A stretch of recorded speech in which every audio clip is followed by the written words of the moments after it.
Assalamualaikum warahmatullahi taala wabarakatuh. Bismillahirrahmanirrahim. Alhamdulillahirabbil alamin wa bihi nasta'in ala umuri dunya waddin. Wassalatu wassalamu ala sayyidina Muhammadin wa ala alihi wa sahbihi ajmain. Alhamdulillah, kita memanjatkan syukur kepada Allah Subhanahu wa taala pada tengah hari ini dan bersama-sama kita berada di Masjid Haji Mut Soleh.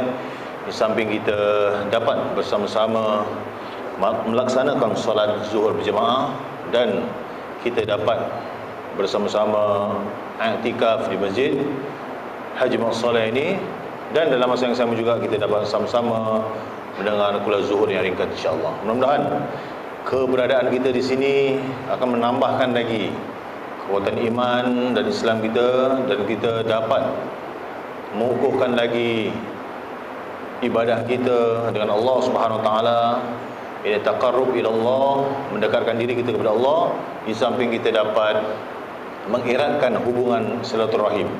Itulah matlamat dan juga tujuan kita berada di Masjid Haji Mut Soleh.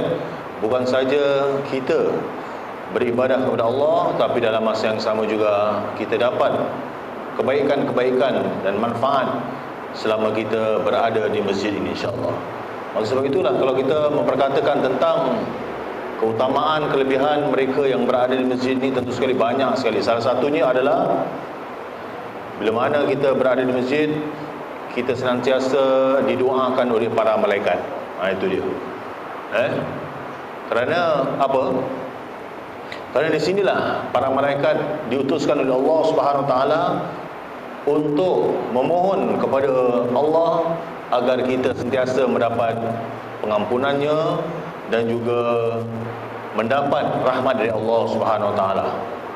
Jadi kalau kita bercakap tentang kebaikan, kebajikan yang di dalam masjid ini banyak sekali, maka sebab itu marilah kita mengambil kesempatan bila mana kita berada di masjid, kerana para malaikat Allah sentiasa akan bersama-sama mereka yang beribadah kepada Allah Subhanahu wa taala. Kalau semalam kita bicarakan tentang kepatuhan dan ketaatan para malaikat kepada Allah Subhanahu wa taala, maka kita dapat mengambil contoh dan juga kita dapat mengambil iktibar daripada kepatuhan yang dilakukan oleh para malaikat tadi. Walaupun kita dengan malaikat tidak sama, namun Allah Subhanahu wa taala menjadikan para malaikat itu untuk taat beribadah kepada Allah Subhanahu wa taala. Jadi kalau kita bercakap tentang beriman kepada para malaikat, beriman kepada malaikat adalah rukun iman yang ketiga selepas beriman kepada Allah Subhanahu wa taala dan Rasulnya. Ini kita perlu faham tentang rukun-rukun iman. Jadi beriman kepada malaikat bermaksud mempercayai dengan penuh yakin bahawa Allah Subhanahu wa taala mencipta malaikat daripada cahaya dan mereka sentiasa patuh dan taat kepada perintah Allah Subhanahu wa taala. Maka sebab itulah bila mana kita percaya pada para malaikat, bahawa sungguhnya malaikat yang telah ditugaskan untuk mencatat kebaikan dan keburukan kita. Salah satu malaikat yang berada bersama kita adalah malaikat Raqib dan Atid. Raqib tadi mencatat segala kebaikan-kebaikan yang kita lakukan, dan malaikat Atid tadi mencatat segala kejahatan. Sebenarnya kalau tak ada malaikat pun Allah maha mengetahui tentang perbuatan yang kita lakukan. Tetapi ini sebagai kata orang tu, saksi ataupun sebagai witness lah kata orang. Bila mana manusia nanti dia mengingkari, dia tidak melakukan perkara ini, tetapi malaikat-malaikat ini yang ditugaskan oleh Allah Subhanahu wa taala akan menyiarkan perbuatan yang kita telah lakukan. Sebab itu Allah telah berfirman berdasarkan dalil kewujudan malaikat, amana ar-rasulu bima unzila ilaihi min rabbih wal mu'minun kullun amana billahi wa malaikatihi wa kutubihi wa rusulihi. Dalam surah Al-Baqarah ayat ke-285. Di mana kalau kita lihat ayat ini menjelaskan Rasulullah telah beriman dengan apa yang diturunkan kepadanya daripada Tuhannya dan juga orang-orang beriman. Semua mereka beriman kepada Allah, malaikatnya, kitab-kitabnya, dan juga rasul-rasulnya. Inilah salah satu keimanan yang wajib kita fahami di sini. Walaupun kita tidak dapat melihat para malaikat, tetapi yakinlah bahawa sesungguhnya kewujudan malaikat itu pasti ada. Bila Allah terangkan dalam Al-Quranul Karim, pasti kewujudan itu wajib dipercayai. Jadi malaikat ialah makhluk yang tidak berjisim, seperti manusia, dan tidak dapat dikesan dengan panca indera atau sebarang alat. Tapi kewujudannya memang ada. Malaikat dicipta daripada nur ataupun cahaya, dan mereka memiliki sayap dalam berbagai bentuk dan berbagai bilangan. Jadi kalau kita lihat, Allah SWT menyatakan sifat malaikat dalam firman-Nya, Alhamdulillahi fatiris samawati wal ard, ja'ilil malaikati rusulan uli ajnihati mathna wa thulatha wa ruba'. Di mana dalam ayat ini ditegaskan segala puji bagi Allah Subhanahu wa taala, pencipta langit dan bumi, yang menciptakan malaikat sebagai suruhan yang memiliki sayap. Masing-masing mempunyai 2, 3 dan 4 sayap. Jadi jelas dalam ayat ini, dalam surah Fatir ni ayat 1 menjelaskan tentang kejadian makhluk yang bernama malaikat tadi. Jadi kalau kita sebagai orang beriman, bahasanya malaikat itu dia tidak terdiri daripada lelaki dan perempuan seperti mana manusia tadi. Tetapi dia mempunyai akal tanpa nafsu. Itu bezanya. Kalau kita ada nafsu, dia tidak mempunyai nafsu, dia mempunyai akal. Dan malaikat ini tidak berkahwin dan tidak berketurunan. Ini dia. Dan tidak makan, minum dan tidur, ataupun serta melakukan perkara rutin seperti manusia. Jadi tugasnya, bila Allah SWT perintahkan dia, dia akan patuh dan dia akan ikut apa yang telah diperintahkan oleh Allah SWT. Seperti mana yang saya jelaskan, tidak berjisim, boleh menjelma. Ini berlaku zaman Rasulullah SAW. Saat ketika Rasulullah SAW berkumpul dalam satu majlis ilmu bersama para sahabat, datang seorang lelaki yang tidak tahu ke mana arah. Malahan orang pun tak kenal siapa dia. Dan lelaki ini bersih, tidak nampak tanda-tanda yang dia ni musafir. Jadi kalau kita dapati dia ni musafir, tentu sekali keadaannya kusut masai, mungkin ada tanda-tanda debu, ada tanda-tanda yang dia ni tidak kemas dan sebagainya. Tapi orang ini dalam keadaan bersih, dalam keadaan berpakaian putih. Ni para malaikat. Dan dia pun datang terus kepada Rasulullah sallallahu alaihi wasallam, duduk di sebelah Rasulullah dan berdekatan dengan Rasulullah di antara lutut dengan lutut. Dan disitulah berlakunya satu sesi soal jawab di antara lelaki tadi yang menyerupai manusia tadi, dan mengajukan beberapa soalan yang berkaitan tentang hal ehwal agama.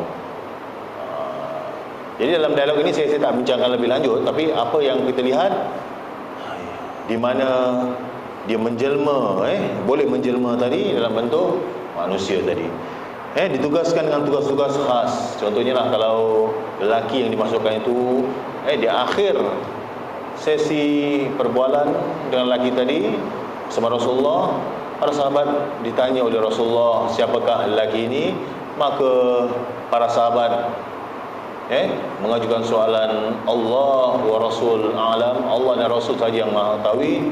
Maka Rasulullah mengatakan, itulah malaikat Jibril yang datang mengajarkan aku tentang agama. Jadi kalau kita lihat sifat manusia sendiri, kalau kita lihat terdiri daripada apa? Lelaki dan perempuan. Dia mempunyai akal dan juga nafsu. Macam kita ni berkahwin. Kalau yang tak berkahwin tu mungkin belum lagi nak berkahwin. Tapi pokoknya manusia ni ada naluri, ada nafsu, dan dia berkahwin dan berketurunan. Manusia juga makan, minum, tidur dan melakukan pekerjaan seharian. Berbeza dengan malaikat yang saya sebutkan tadi, tidak tidur, tidak makan, tidak melakukan kerja-kerja rutin seharian. Dan manusia juga berjisim dan bertubuh badan. Dan tidak boleh menjelma. Kalau manusia menjelma tu, tu something wrong lah. Kalau dia cakap dia missing impossible ke dan sebagainya, diuji dengan apa? Dengan tugas sebagai khalifah Allah. Kita juga ada tugas, kita juga ada peranan sebagai khalifah Allah untuk memakmurkan bumi dengan perintah Allah Subhanahu Wa Taala. Itu dia. Jadi kalau malaikat ditugaskan dengan apa?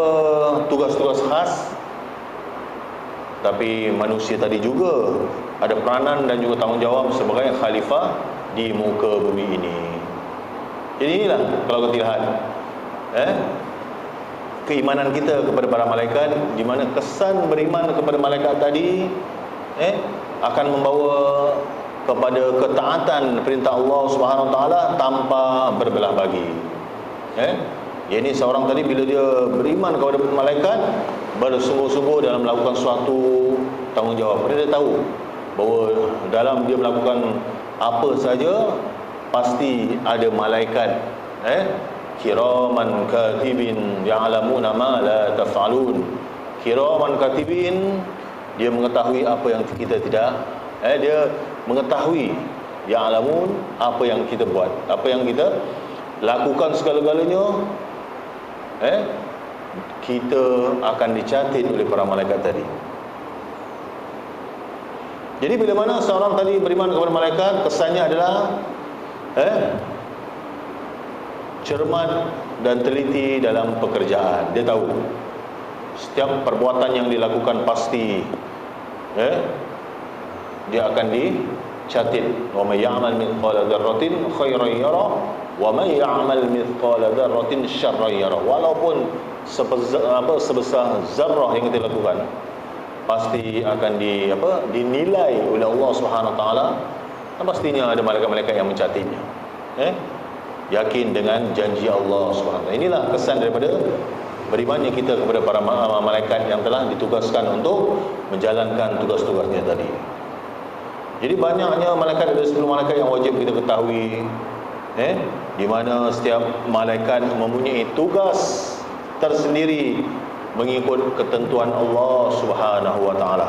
Semua malaikat menjalankan tugas dengan patuh dan ikhlas kepada Allah Subhanahu Wa Taala. Ini dia. Seperti mana yang kalau kita lihat dalam surah At-Tahrim, ayat yang ke-6, di mana Allah telah menegaskan, ya ayyuhalladzina amanu qu anfusakum wa ahlikum nara waquduhan nas wal hijara 'alaiha malaikatun ghiladun shidadun la ya'sun Allah ma amarahum wa yaf'aluna ma yu'marun. Tengok tu. Wahai orang-orang yang beriman, peliharalah diri kamu dan juga ahli keluarga kamu dari azab api neraka. Bahannya adalah apa? Manusia dan juga batu-batu. Para malaikat yang ditugaskan oleh Allah SWT, mereka ni tidak menderhakai Allah Subhanahu Wa Taala terhadap apa-apa yang diperintahkan kepadanya, kepada mereka, dan mereka sentiasa melakukan apa-apa yang diperintahkan. Jadi malaikat ni tak makan apa? Tak makan suam lah, kata istilah kita. Tak ambil tidak melakukan apa perkara yang dilarang oleh Allah, malahan mengikut segala perintah Allah. Inilah dalil menunjukkan kepatuhan para malaikat tadi. Dan kita sedia maklum, malaikat-malaikat yang telah ditugaskan oleh Allah Subhanahu Wa Taala ada tugas-tugasnya tersendiri, dan 10 malaikatnya terdiri pada malaikat Jibril, Mikail, Israfil, Israel, lagi apa? Munkar, Nangkir, lagi Ridwan, Malik, Raqib dan Atid. Jadi kalau saya nak tanya Tuan Haji tugas-tugasnya boleh tak tahu jawab kena bayar 20 sen. Ada saya gurau ini kita kena fahamkan pada anak-anak kita apakah tugas-tugas mereka malaikat ni, supaya mereka ni tahu bahawa sungguhnya Allah jadi malaikat ni supaya apa? Mereka ini ditugaskan untuk apa? Untuk mendoakan kepada orang mukmin tadi, untuk menjalankan tugas-tugas yang telah diperintahkan oleh Allah. Kecuali malaikat Jibril lah, tugasnya sudah selesai. Di mana Nabi Muhammad sallallahu alaihi wasallam nabi la nabiyya ba'da. Tiada nabi selepas Nabi Muhammad sallallahu alaihi wasallam, maka tugasnya pun sudah selesai. Kecuali yang kita sedia maklum pada malam Lailatul Qadar. Al-Quran sendiri dalam surah Al-Qadar menceritakan di mana malaikat Jibril akan turun untuk menguruskan satu urusan yang telah diamanahkan oleh Allah, yakni malam Lailatul Qadar. Tapi tugas menyampaikan wahyu Allah SWT kepada para rasul dan nabi sudah tak ada. Kalau ada orang yang mengaku diri nabi, rasul Melayu, pangkal, tak boleh diterima. Dah tak boleh, dah tak ada nabi dan rasul lagi. Maka sebab itulah kalau kita lihat, kita kena fahamkan anak-anak kita supaya kita tidak dipengaruhi oleh anasir-anasir yang boleh membawa kepada kerusakan akidah tadi. Ini juga termasuk akidah, kepercayaan dan beriman kita. Salah satunya beriman pada malaikat. Kalau dia jumpa malaikat ke malaikat Jibril, ini semua jangan macam-macam. Malaikat yang apa tak dijemput pun akan datang. Malaikat apa? Kalau sampai masanya, dia akan menjemput kamu, mencabut nyawa semua makhluk. Itu kita tahu. Munkar, Nakir, Raqib, Atid sudah tentu, yang kita sudah maklum. Ada malaikat juga yang menjaga neraka, menjaga dan mengawal neraka. Malaikat Malik, mukanya amat tegas dan bengis. Tapi malaikat Ridwan ni yang menjaga dan mengawal surga, ketua lagi, dia tersenyum. Jadi kita pun kalau boleh nak mengikutlah akhlak ataupun sifat malaikat-malaikat tersebut. Di mana kalau kita lihat tugas-tugas lain-lain malaikat, kalau kita lihat mendoakan orang mukmin yang beribadah kepada Allah Subhanahu Wa Taala, itu dia. Ada juga menanggung arasi dan berada di sekelilingnya, memohon rahmat dan keampunan untuk orang yang menuntut ilmu dengan ikhlas. Orang menuntut ilmu dengan ikhlas akan mendapat rahmat Allah Subhanahu Wa Taala dengan doanya para malaikat. Malaikat tidak akan memberi rahmat, tapi dengan doanya para malaikat kita mendapat rahmat dari Allah Subhanahu Wa Taala. Itu dia. Innallaha wa malaikatahu yusalluna 'alan nabi. Ya ayyuhalladzina amanu sallu 'alaihi wa sallimu taslima. Sesungguhnya Allah dan para malaikat berselawat ke atas Nabi. Tengok tu. Jadi kita orang beriman disuruh banyakkan selawat, sentiasa bertasbih dan memuji Allah Subhanahu Wa Taala, dan menyampaikan berita gembira kepada orang mukmin. Inilah salah satu daripada amalan-amalan. Dan mengawasi manusia secara bergilir-gilir di waktu siang dan malam. Dia tak lari. Jadi marilah sama-sama kita mohon kepada Allah Subhanahu Wa Taala, semoga kita sentiasa mendapat ampunannya dan didoakan oleh para malaikat. Amin ya rabbal alamin. Bismillahirrahmanirrahim. Alhamdulillah, wassalatu wassalamu ala Rasulillah wa ala alihi washabbihi wa wala. Rabbana anfa'na bima 'allamtana wa bifaqihna alladhi yanfa'una. Rabbana atina fid dunya hasanah wa fil akhirati hasanah wa qina adzaban nar. Sallallahu ala sayyidina Muhammad. Walhamdulillahirabbil alamin. Taqabbalallahu minna wa minkum.